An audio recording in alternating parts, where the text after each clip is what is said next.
to find homeless animals and a home, a forever home. We provide all medical care that they need. Any needs they come in with. We get a lot of animals that have never had medical treatment in their life. They're not vaccinated. We had 2 this week that came in from a High Hill shelter in Chicago with a broken pelvis. So they have been sitting there for quite a while, so we brought them back. We'll give them medical treatment. They'll go into foster care for a while until they're ready to be adopted. What materials are you looking for from like people from outside the community? Donation-wise? Yeah. Kitty litter. We go through 100 pounds of kitty litter a week. We go through 250 pounds of dog food. We use Purina, Purina One, Iams, Eukanuba, any dog food with the first ingredients are meat. Cash donations are great because our medical bills are astronomical. For instance, we lose about $75 on every cat adoption because it costs us more to spay or neuter, provide shots and microchips than we get for the adoption fee. Dogs sometimes equal out. Canned dog food is always a need. Bleach. We go through 50, 60 gallons of bleach a week. When we have parvo in the building or Giardia, which is a parasite, we go through a bucket of cleaner that kills that, and that cleaner is $500 a bucket. And that bucket will only last about a week.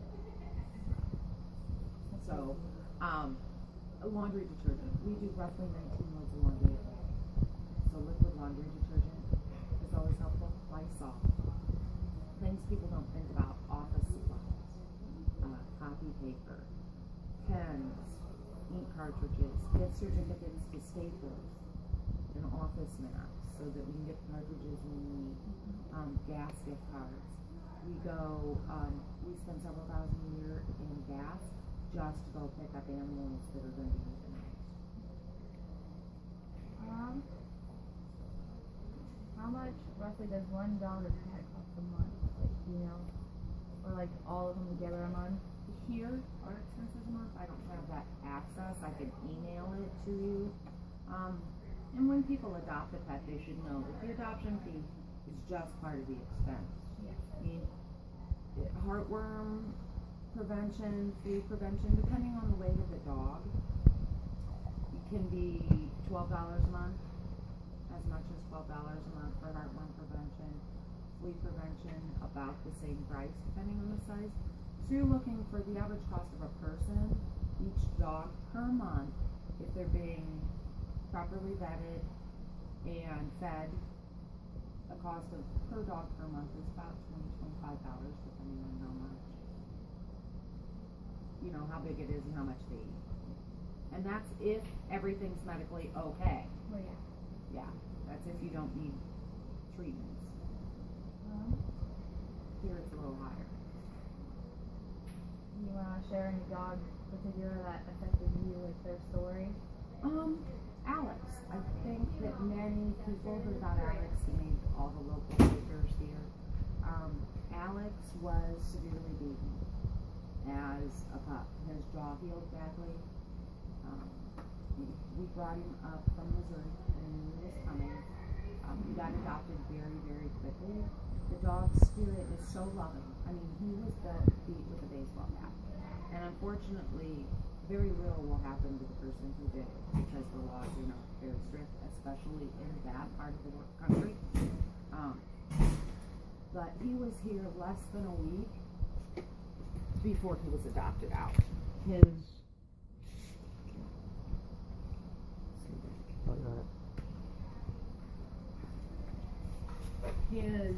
new family are giving him dental treatments, getting his jaw back in line, providing him with all the medical needs. And Alex got a lot of publicity. But as what people don't understand is a lot of our dogs here and cats have been emotionally scarred. Where Alex's were more obvious, But so there's hundreds of stories that touch your heart, and there's a reason. But that's why you do what you do. And Alex's family posts on Facebook and lets us know how he's doing, and he comes to our events. And his mom just texted me last night.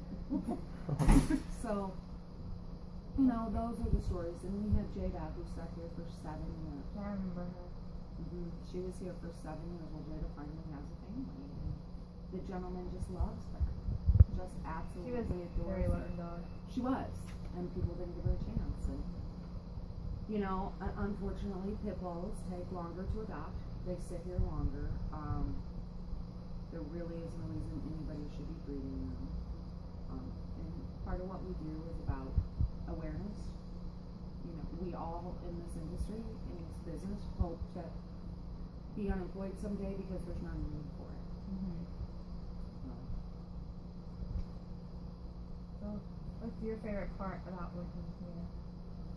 Seeing the Alexes as a real good home. I mean, Yeah. you know, and the DJs, I would like DJ to go home. DJ is, I want to see them all have homes, but DJ is a very special cat. He is diabetic. He was brought in at 12 years old. He's been here for 2 years. His owner, he came in with another cat that was 15 at the time, who got a home. But DJ is loving. He's much like a dog. I trained him to walk on a harness. He's about 24 pounds, but he's diabetic. So he needs 2 shots a day, and 12 hours apart. And I think it's $28 a month for his insulin. It's not that expensive. And he's a great cat.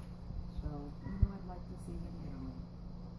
I'd like to see them all get home for Christmas. Yeah. That'd be great. I'm trying to convince my mom to adopt a cat for me. No, but that's why you do what you do, because you really make a difference in innocent lives. And we couldn't do what we could do without the volunteers. I mean, going to offsites.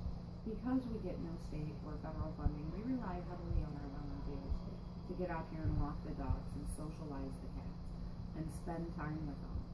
And is what's also very rewarding here is a lot of these dogs and cats come in just terrified. You know, they'll be cowering in their kennels. When they're here after a couple of days, they come right up.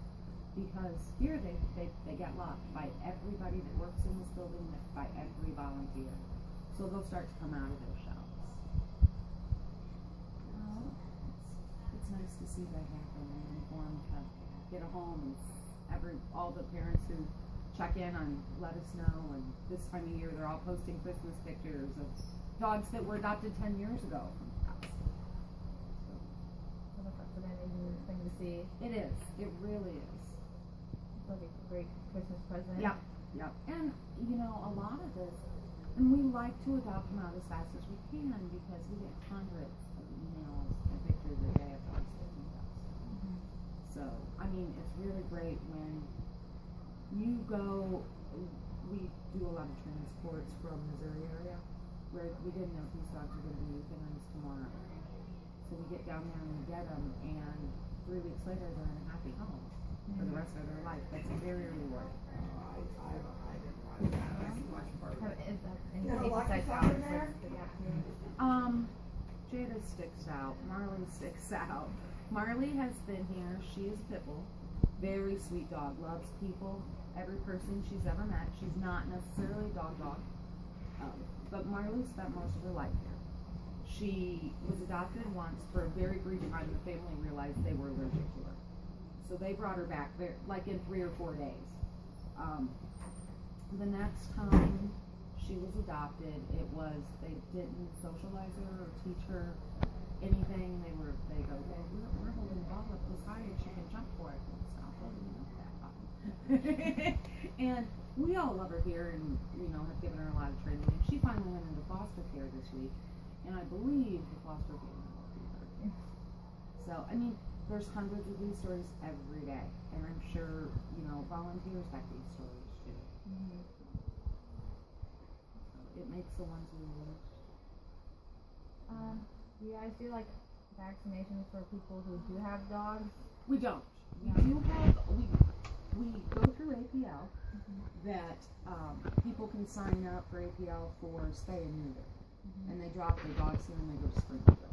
And there's a low cost spay and neuter program that they can sign up for if they're here, but we really don't give vaccinations. There's a wellness clinic that you can get online and check low cost wellness clinics initially. Petco also does a wellness clinic with lower cost vaccinations. We do not have the money, the employee, the staffing to be able to provide that. I have a quick question. I finally heard back from the shelter on Friday. They said to call them about what time we would be arriving because there's not really anyone there to make sure someone gets here. Okay. I don't think I am up for it's 5 hours away. I don't think I am up for a 5-hour drive both ways. I'm pulling dogs on Friday. I just don't think I can handle it right now. Okay. Do you want to see if you can find somebody to go with you, or do you want me to call them and see how urgent it is and see if we can go next week? I can go. Do you think you can find somebody to go with you? Yeah, it's not gonna go by myself. I don't want you to drive 5 hours by yourself and pick up that many dogs. I mean, I can see how I feel on Friday, but I just. Yeah, I can ask Ron. I can call him as soon as I'm done here and see if they'll go with me. Okay. Alright. I can call him and see how urgent it is and see if it's going to matter if we wait till next week. But I don't think I can handle it the way I Yeah, I don't mind doing it by myself. I just, alright, I'll get back to you in about 20 minutes. Does Max have a story? We're using him as a adopt me page. Which Max? The lab, the yellow lab. Max was an owner surrender. He's been adopted. Oh, he did? Yeah, Oh. Max got I didn't say that on the He website. was an owner. Pet Finders has been having issues. They're doing updates and not. Yeah. So. Yeah, we've been emailing Pet Finders all week. So. Yeah. But Max was an owner surrender. Came in. He had a 2-pound mass under his arm, between his arm and his chest plate there, and we removed that. And I'm not real familiar with family because he was in he got adopted. He was a short term. I think that's it. I'm sorry about all the